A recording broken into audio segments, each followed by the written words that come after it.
Ulitin ko, for the ninth time, I have nothing to do with the business of my family. Wala po akong kinalaman sa negosyo nila. I have no involvement in its operations. 24 anyos pa lang po ako. Nagtatrabaho na po ako kay former Mayor Rodrigo Duterte. Hindi po nakakalapit sa akin ang pamilya ko para humingi ng pabor sa kontrata ng gobyerno. I will resign. Ayoko po makisali sa negosyo ng pamilya ko at hindi rin po ako nag-i-intervene on behalf of any business entity. I observe delikadesa. 15 po sila na nagkunsabahan, binulsa yung pera ng bayan, 1.3 trillion. Wala ho kayo, hindi ko alam kung nagtatanga-tangahan kayo, hindi nyo alam trabaho, o natapalan lahat ng mga mata ninyo ng salapi. Mismo ang Pangulo nagsabi, deficient yung kanilang mga proyekto, substandard, ghost project, ganun lang. Next flood control project pa sila suspendido. Sobrang nakakagulat na balita. Grabe si Diskaya, tumestigo na. Binulgar na mga kasabwat na kontraktor. Aarestuhin na sa Senado, kulong si Bongo. Ayon sa nakalap nating impormasyon, may gusto na si Senator Erwin Tulfo ipakulong matapos di umanong mabulgar magkasosyo sa construction ang pamilya ni Diskaya at Senator Bongo. Umamin na ang senador, tumestigo na si Diskaya, binulgar na ang mga kasabwat na kontraktor. Aarestuhin na sa Senado, kulong si Bongo. Tara panoorin natin. Meron lang po akong katanungan kay Sara Diskaya. May tanong lang po ako sa iyo. Common practice ba ang joint venture sa construction projects? Yes po. Alam mo ba ang proyekto ninyo na naiulat kasi ngayong araw, ngayon lang, na joint venture nyo raw po ang CLTG? 2017? I think so, yes, before. Flood control ito? I can't remember. Natapos na bang proyekto ito? Alam ko tapos po yung mga project. Nagagamit na ito ng tao? I would think so, yes po. Kung meron pong pagkukulang o deficiencies or mali, ako mismo po ang magre-rekomenda sa committee ito na kasuhan kayo kahit kasama ang kamag-anak ko. Hindi lahat ng infrastructure projects may anomalya. Kailangan ng kahit ng anong bansa ang infrastructure para umunlad. Basta gawin lang po ito sa tama ang proyekto, ang masama, yung palpak na proyekto at ghost projects na ginagawang gatasan. Huwag lang po sanang bastusan. At ulitin ko, for the ninth time, I have nothing to do with the business of my family. Wala po akong kinalaman sa negosyo nila. I have no involvement in its operations. 24 anyos pa lang po ako. Nagtatrabaho na po ako kay former Mayor Rodrigo Duterte. Hindi po nakakalapit sa akin ang pamilya ko para humingi ng pabor sa kontrata ng gobyerno. Yan po ang sinabi ko noon pa. I will resign kapag pumasok po sila sa City Hall or sa Malacanang. Paulit-ulit ko itong sinabi. Pag may gumamit ng pangalan ko, please consider it denied. Ayaw ko po makisali sa negosyo ng pamilya ko at ayaw ko rin po silang makialam sa trabaho ko. Sa totoo lamang po, mas nakakalapit pa sila sa ilang politiko, pero hindi po sa akin. Hindi naman natin mapili kung sino yung kamag-anak natin sa mundong ito. At hindi rin po ako nag-i-intervene on behalf of any business entity. Nag-warning na po ako noon. Ingat po kayo sa mga named dropper. I observe delikadesa. Pangalan ko po ang puhunan ko sa mundong ito at hindi ko po yan sasayangin. At hindi ko sasayangin ang tiwala ng Pilipino. If meron pong deficiencies at meron silang pagkukulang, ako mismo po ang magre-rekomenda sa committee ito na kasuhan sila. Kahit kamag-anak ko, kahit involved sa kahit na anuman pong pagkakamali, kasuhan niyo po sila. I am for accountability. Ayoko po ng kalokohan kahit kailan. Pero lahat po ng bansa kailangan ng infrastructure for development. Huwag lang bastusan at huwag lang pong gawing gatasan. Tulad ng LCAC, kailangan ng development sa bundok nung panahon ni former President Duterte. Naging incentives po ito na magkaroon ng proyekto yung mga barangay at marami na po ang naging insurgency-free sa ilang region due to incentive sa barangay. Maganda po yun. Pero kapag nahaluan ng korupsyon, ayaw namin yan. Noong panahon ni dating Pangulong Duterte, sinisibak niya po pag naamoy niya na merong korupsyon. Thank you, Senator Bong. Actually, I have given you 11 minutes already. Sir, closing na lang po. Naniniwala po ako na ang paglilingkod sa bayan ay dapat may kasamang integridad at pananagutan. I assure the public that I have nothing to do with these transactions and I remain firm in my commitment to transparent and honest service. I am for accountability. You have few minutes already. Senator Tulfo. Thank you, Mr. Chair. For PICAB, kay Engineer Dakay, alam nyo, Engineer Dakay, kung gugustuhin, may pamamaraan. It says in Section 29, Republic Act number 4566, pwede po kayo mag-imbestiga at gumawa po ng aksyon, suspension, revocation of license kung meron po mga report. Tama po? Yes, Your Honor. Alright. So, nasa inyong kamay kung pwede nyong i-revoke. Hindi po ba kayo nag-iimbestiga na maaring yung ilang mga tao ninyo ay naareglo at nababayaran kaya bigay na lang na lisensya? Take the case po dito sa Diskaya. 3 na po ang kumpanya, isa lang may-ari. Pag na blacklisted, apply. So, ibig sabihin po ba, kung may kumpanya ako, mabablacklist, gagamit lang ako ng ibang pangalan, mag-a-apply ako, pwede na naman. And then I can apply again, same project or same agency, kahit na na-blacklist ako ng DPWH. Ganun po ba? You tell me. No, Your Honor. PICAB is also a quasi-judicial body. And we do a lot of investigations and we also resolve a lot of cases. Investigation siguro sa mga maliliit. Pero kung mga malalaki na kagaya nito, wala ho kami naririnig.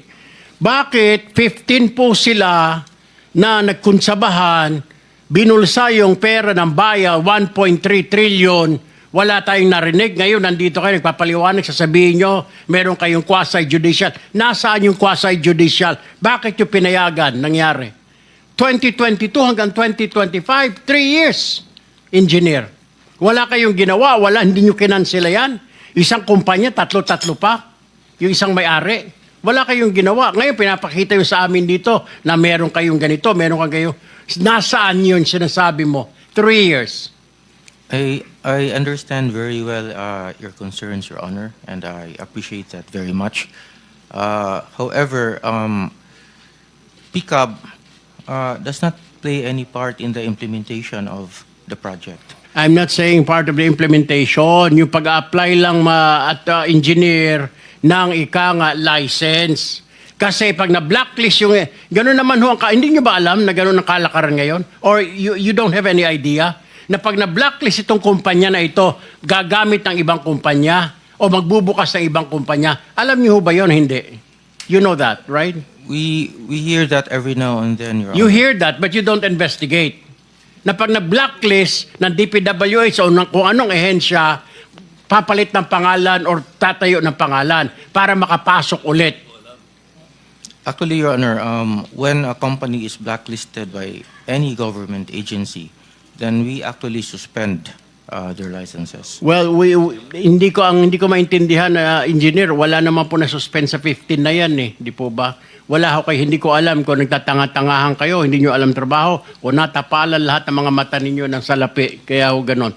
Balikan kita mamaya, Mr. Chair. I'd like to go to direct this question to Ms. Zara Diskaya. So ma'am, nung ma-blacklist po isang kumpanya nyo, ganun po ba ang SOP ninyo? Magtayo na lang ng ibang kumpanya para makasali, kaya dumami ang kumpanya nyo? Or kaya kayo nag-apply ng mga lisensya dito sa PICAB ay para may maparentahan po kayo na mga lisensya po ninyo? Kasi napakadami po, Ms. Diskaya, yung inyong proyekto kung saan-saan na, daig nyo pa yung gobyerno. Imposible naman ho, yung equipment nyo rito, may equipment kayo dito, napakadami yung equipment. Tama po yung sinasabi ni Senator Tito Soto na sa isang lugar, napakadami yung equipment, sa iba't ibang lugar. So, ano ang purpose na napakaraming kumpanya? What is that? Sir po, yung ibang companies po, we've divested from those companies. So I am directly lang with Alpha and Omega. vested. Interjection, Mr. Chair, with the permission of Senator Erwin. Go ahead. Go ahead. Salamat, Mr. Chair at Senator Erwin. Actually, when my time comes to question, ma'am, Ms. Diskaya, hindi lang po isa, hindi lang po 3 kumpanya tulad ng sinabi ni Senator Erwin. 9 na kumpanya ang ipapakonfirm ko sa inyo na actually, kayo at kayo pa rin po, kayo pa rin po ang may-ari. Salamat po, Senator Erwin, Mr. Chair. Maraming salamat, Mr. Chair. Can I go to the Commission on Audit now, Mr. Chair, if they're here? Before that, I think you need to also pursue that initial question you had with PICAB. Kasi we heard that PICAB, upon the direction of the President of the Philippines in connection with the identified 15 contractors in anomalous flood control projects, it triggered an investigation from your office.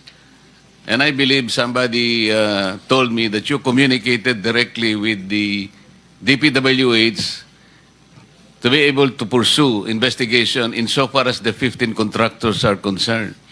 Did you not coordinate to the DPWH? And if you did, what was the coordination and what was the response made by the DPWH, if any? Thank you, Your Honor. Actually, on August 18, our Executive Director, Attorney Matienzo, formally wrote to DPWH Secretary Bonoan requesting information on all infrastructure projects awarded to the 15 contractors that have been identified as having the most flood control projects nationwide. So we sought in our letter a list of all the projects awarded to these contractors, the status of project implementation, the findings from their... You were referring to the 15 contractors subject matter of this inquiry. Yes, Your Honor. What was the reply by the DPWH, if any? To this day, Your Honor, we haven't received any reply. However, we issued summons to the contractors, and we have been doing our own hearings, and we ask them or require them to file a verified answer within 10 days from the receipt. Wait, you wrote to DPWH on August 18. Yes, and you Your did Honor. not receive any reply. You're No. seated beside the secretary of the DPWH. Did you ever ask him why no reply was ever given to your letter? Well, Your Honor, in the interest of public service and expediency, we just went ahead with our investigation and summoned the 15 contractors. Not only the 15 contractors, but the other contractors that were mentioned by the President in But subsequent... the information you were asking from the DPWH, I believe, are essential information. How can you conduct your investigation without waiting for the information that you sought in the first place? At least, Your Honor, we did the preliminary hearings. There is a jump start to all of the hearings for the... Okay, Senator Tulfo, proceed, please. Mr. Chair, pinapaikot-ikot lang ho tayo nitong pick-up. Alam nyo, engineer, sinasabi ko ho kanina, yung sinasabi nyo, pinapatagal nyo, pinapaligoy-ligoy ninyo itong proseso na ito, pagtatanong, jumpstart yung mga sinasabi ninyo, DPWH umiiling, sinasabi na parang hindi pa nila natatanggap, and then suddenly you're telling us na gumawa na kayo ng aksyon? Is this correct? What I heard, you started communicating with the 15 contractors? Actually, the day after the President mentioned the 15 contractors, we actually summoned the 15 contractors for investigation. Okay.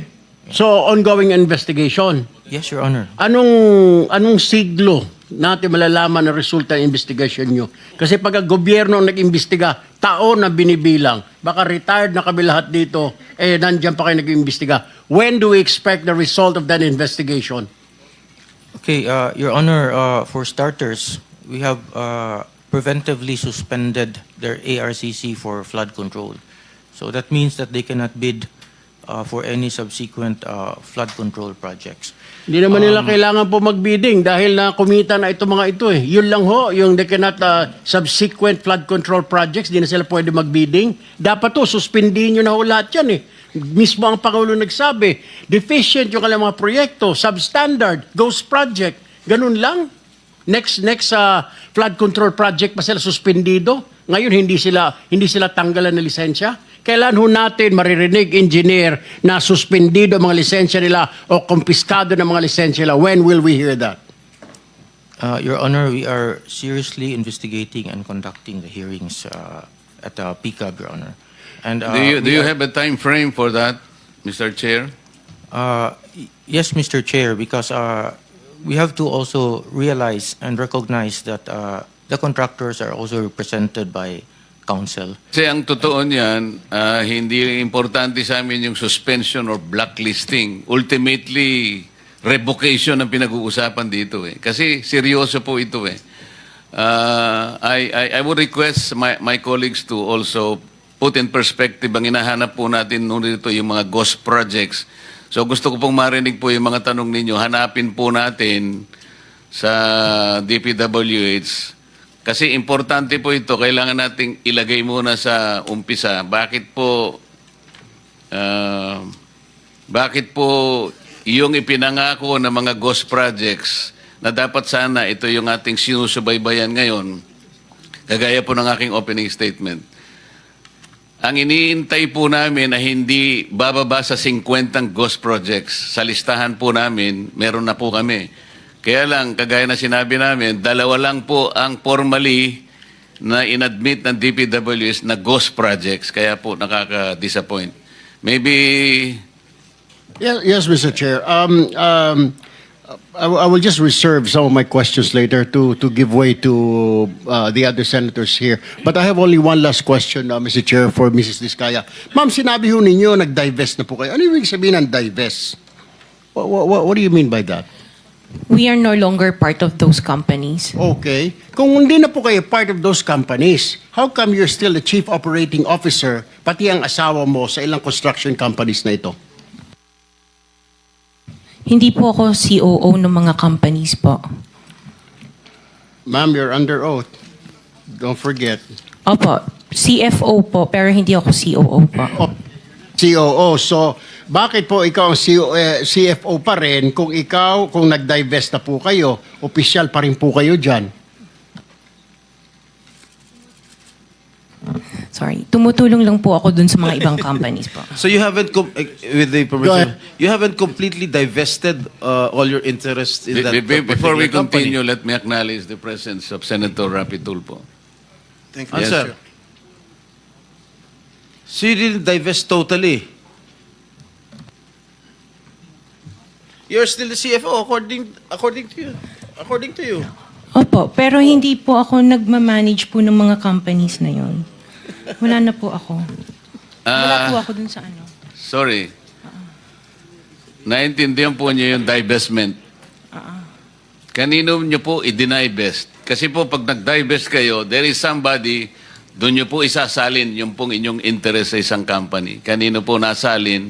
Nung mag-divest kayo, sino yung taong doon niyo i-divest po ang inyong interest sa korporasyon? Katulad sa St. Timothy, kay Maria Roma ko binigay po yung aking Sino siya? shares. Kamag-anak mo? She's the niece of my husband. Kamag-anak mo pa rin. Kayo pa rin. Kayo pa rin yan. I noticed that some of these, they're not owners, Mr. Chair. They're like managing the officer, director, president. Can we invite the owners? Why? I mean, this is a full-blown hearing, and yet they only send representatives. We want, Mr. Chair, if possible, I manifest that we invite them here or subpoena the owners, not these representatives, Mr. Chair, because there will be questions we'll be asking later that they won't be able to answer, Mr. Chair. They might tell us like, papaalam pa sa ganito, kakausapin namin. We need the owners here, the proprietors, Mr. Chair. That's correct, Your Honor. I think we made clear from the beginning that those invited are the owners or beneficial owners of these initial 15 construction companies, although they are not limited to 15, I suppose. So kung kayo po ang dumating, representative lang kayo, sana meron kayong dala-dala na dokumento na kayo ay makapagsasalita in their behalf na ang sasabihin nyo will bind the company. Okay din sa amin yun. Pero kung wala kayong ganon, pasensya na po, ang kailangan dito talaga ay yung may-ari na talagang sasagot sa mga tanong namin. Thank you. Mr. Chair, isa pa, sabi po ng DG po natin, Director General, meron po yatang 4 na pinadala na sa PINA pero hindi pa rin po sumipot. What is the pleasure of the body in connection with those recalcitrants? I move, Mr. Chair, that we issue a warrant of arrest for these people who refuse to attend despite the fact that we have already sent a subpoena, Mr. Chair. I second the motion. There's a motion to issue warrant of arrest to those invited resource persons. And the second, the motion is adopted. To observe proper procedures, we have to complement the original motion to hold these persons invited but did not care to present themselves today. They should be all cited in contempt. Preparatory to the issuance of a warrant of arrest for purposes of procedures. Thank you, Mr. Chair, for correcting me on that. May we know, Mr. Chair, who are these people who were invited yet failed to show up again despite the subpoena issued by the Office of the Senate President, Mr. Chair? Can we ask the Secretary? Ulitin lang po namin dun sa mga in-invite natin na mga contractors belonging to the initial 15. Yung iba nga po ngayon, hanggang ngayon ay nagmamatigas pa na ayaw pumunta rito. Para po maipakita namin ang kaseryosohan ng pagdinig na ito.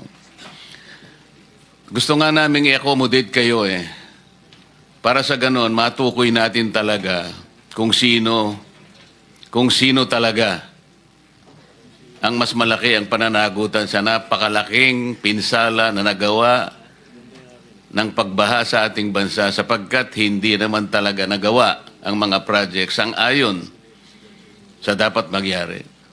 Yung mga projects dapat ma-protectionan ng communities, ngunit ang nangyari, kabaligtaran. Kanina po, binabanggit ko na marami na kaming kinausap na mga ehensya ng ating pamahalaan. Yung AMLAC po nakahanda sangayon sa due process na hinihingi na ngayon ay kanilang pinatutupad na, kayo po'y kanilang tinutugay-gayan na mapipris po ang inyong mga assets. Nag-call na rin po kami ng outlook sa immigration. Sa mga kapatid, lahat po ng maahensyang dapat nakausapin nandyan na. Ang PICAB, nakahanda po kayong iparevoke lahat ang mga lisensya sa sandaling mapatunayan natin. Ang DPWH may karapatang mag-blacklist yan sa ilalim ng kanilang pamamahala. Pwede po namin sigurong sabihin na makipagtulungan na kayo. Sa tingin namin, kayo naman ang hindi most guilty. So siguro pwede nating pag-usapan na sa ngayon, iniisip namin, baka para lang maingganyo kayo makipag-cooperate. Sabihin na natin, wala mo ng criminal prosecution. Kasi po, plunder lahat ang lalabas nito. Bilyon-bilyong piso po ito. Kaya kung sakali po na kayo ay ma-prosecute, puro plunder po ito. Alam namin na mabigat ito. Inaasahan nyo ba na kayo lang ang magdudusa dito? Na kung magturo kayo halimbawa ng mas may malalaking pananagutan dito, sino sa DPWH ang may kagagawa nito? Ituro po ninyo. Sino po sa mga funders, sino po mga politiko na may kagagawa nito? Ituro po ninyo. Kayo ang magiging liability nyo lang, siguro civil damages. Kung papayag kayo, you indemnify the government. Ibalik nyo yung pera na nawala. Patulong kayo sa mga insurance companies na nag-post ng mga bonds para hindi kayo masyadong masaktan. Kung matutukoy pa ninyo kung sino-sino yung mga yan, sa tulong ng Insurance Commission. Ibig ko sabihin, para hindi kayo ang Magigitin lang ng leeg. Magturo na kayo. Yan po yung gusto namin mangyari rito. Bagamat meron pong nagbigay na ng mga fillers, ngunit hindi namin alam kung paano namin kayo matutulungan hanggat hindi po kayo magsasabi talaga. Meron po talagang sumulat sa amin na nagsasabi na gusto na nilang magtapat, ngunit ang sabi nila, nanganganib po ang buhay namin at ang buhay ng aming pamilya. So kayo po ang magdesisyon diyan. Senator Erwin, Ang tanong ang... very brief lang, baka Opo, tayo ang sagot panahon. po, ang sagot po dyan, Senate Pro Temp, nagbibiding-bidingan. Anyway, matanong ko lang po sa COA, na-relieve nyo na ho ba yung inyong first district COA auditor, yung sa Bulacan, na nag-audit ng mga coast project? Hindi pa. Hindi pa po, Your Honor. Bakit po hindi ninyo ba na-relieve?